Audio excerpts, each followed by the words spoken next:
We also want to bring in Ben Shapiro. He's from thedailywire.com, a syndicated columnist and host of the Ben Shapiro Show, to talk about this very issue with the late night host. Steve, you have a question for Ben? Absolutely. Ben, I got a question for you. You know, many, as we just saw, the late night host talking about how there needs to be more gun control. But when you look at what they found in the car of this guy, that ammonium nitrate, you just add the fuel oil to it, and you've got an Oklahoma City bomb there as well. What gun control law would have stopped that guy from doing what he did back there?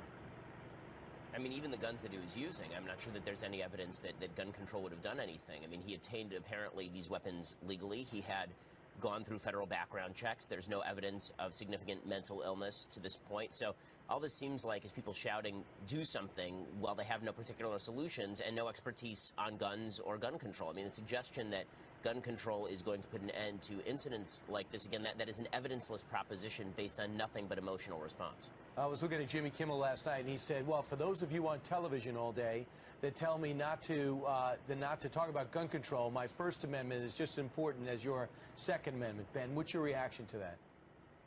Well, I mean, no one is talking about stopping him from talking. I mean, I would never try to ban Jimmy Kimmel from talking on television. He should stop trying to ban me from owning a firearm. And again, nothing that the late night hosts are saying has any sort of relationship to reality. If they want to call for an outright gun ban, if they want to call for all guns in the United States to be removed, then we can at least get an honest assessment of what it is they believe. But when they say things like a little bit of common sense gun control would stop all of this, that's just a chimera. It's not true. They're making things up because this is all about the moral disapproval of people who own guns. And that's what drips from a lot of these folks, is this idea that if you oppose them on policy, it's because you don't care enough about what happened in Las Vegas. And that really is, that's quite disgusting. I mean, the idea that if we disagree on politics, it's because my heart isn't big enough, but your heart is just big enough so you understand Jimmy Kimmel or Stephen Colbert or Seth Meyers. You understand truly what America needs because you care so much.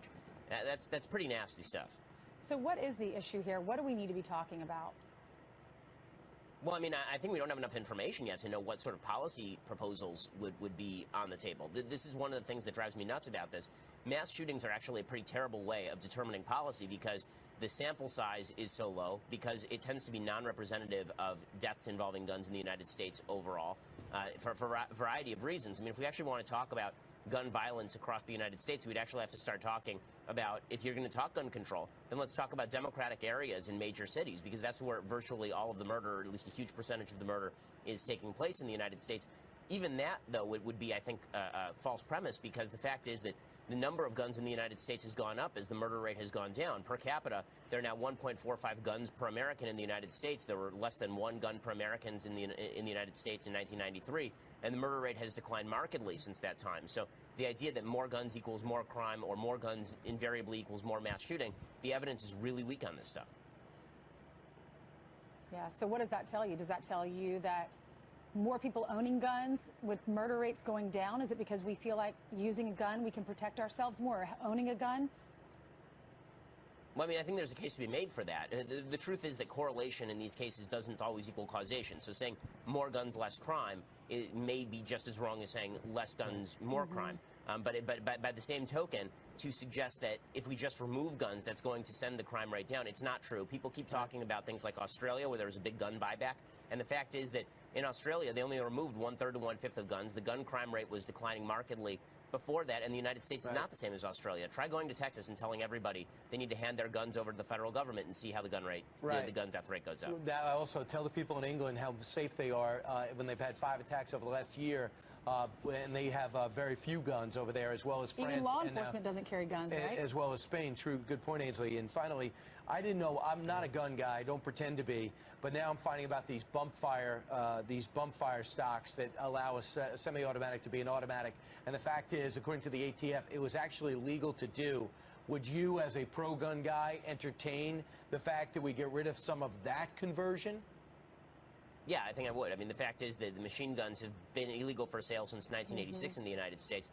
Devices that can convert a semi-auto to fire like an auto, I think there's pretty widespread support for getting rid of some of these devices. That said, a bump stock is very easy to make yourself, to imitate. Firing a semi-auto at a high rate is not particularly difficult to train to do. So I think that we can do it. I wouldn't use it as this sort of this panacea. I don't think that you can use it as a cure-all. The idea that that would cure these problems. The vast majority of mass shootings have not taken place with automatic weapons or even semi-autos being fired like autos. They've been with semi-automatic rifles or mostly with handguns. Okay. Ben Shapiro, thank you for